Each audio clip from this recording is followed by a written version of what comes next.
The winter solstice, also called Yule or midwinter, occurs when nighttime has reached its maximum length. After the solstice, the length of the days will begin to increase. Though the cold darkness is upon us, there is a promise of brighter days to come. In Wiccan lore, this is the time when the young solar god is born. In some neo-pagan traditions, this is when the Holly King is destined to lose the battle to his lighter aspect, the Oak King.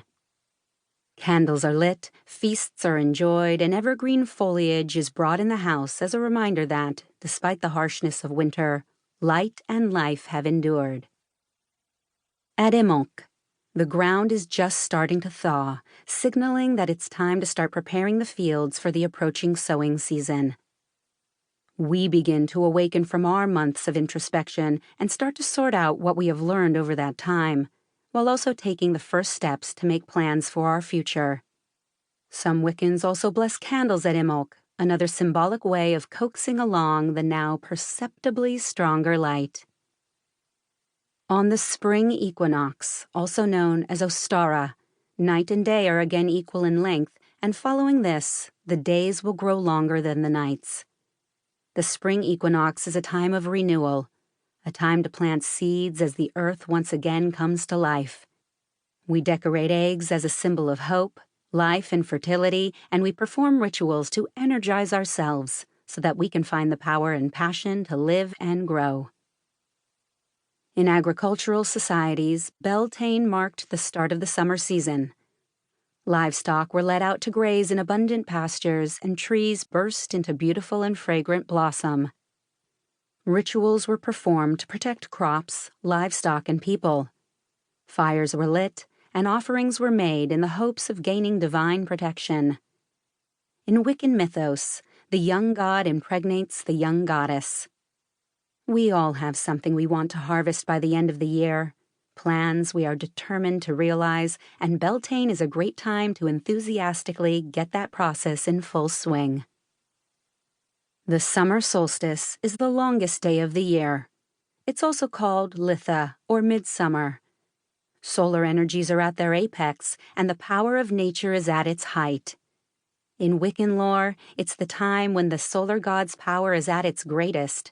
So, paradoxically, his power must now start to decrease, having impregnated the maiden goddess who then transforms into the Earth Mother. In some neo-pagan traditions, this is when the Holly King once again battles his lighter aspect, this time vanquishing the Oak King. It's generally a time of great merriment and celebration. At Lunasa, the major harvest of the summer has ripened. Celebrations are held, games are played, gratitude is expressed, and feasts are enjoyed. Also known as Lammas, this is the time we celebrate the first harvest, whether that means the first of our garden crops or the first of our plans that have come to fruition. To celebrate the grain harvest, bread is often baked on this day. The autumn equinox, also called Mabon, marks another important seasonal change and a second harvest. The sun shines equally on both hemispheres, and the lengths of night and day are equal. After this point, the nights will again be longer than the days. In connection with the harvest, the day is celebrated as a festival of sacrifice and of the dying god, and tribute is paid to the sun and the fertile earth. To the Celtic people, Samhain marked the start of the winter season. It was the time when the livestock was slaughtered and the final harvest was gathered, before the inevitable plunge into the depths of winter's darkness. Fires were lit to help wandering spirits on their way, and offerings were given in the names of the gods and the ancestors. Seen as a beginning, Samhain is now often called the Witch's New Year. We honor our ancestors, wind down our activities, and get ready for the months of introspection ahead. And the cycle continues. The modern pagan's relationship to the wheel. Modern pagans take inspiration from many pre-Christian spiritual traditions, exemplified by the Wheel of the Year.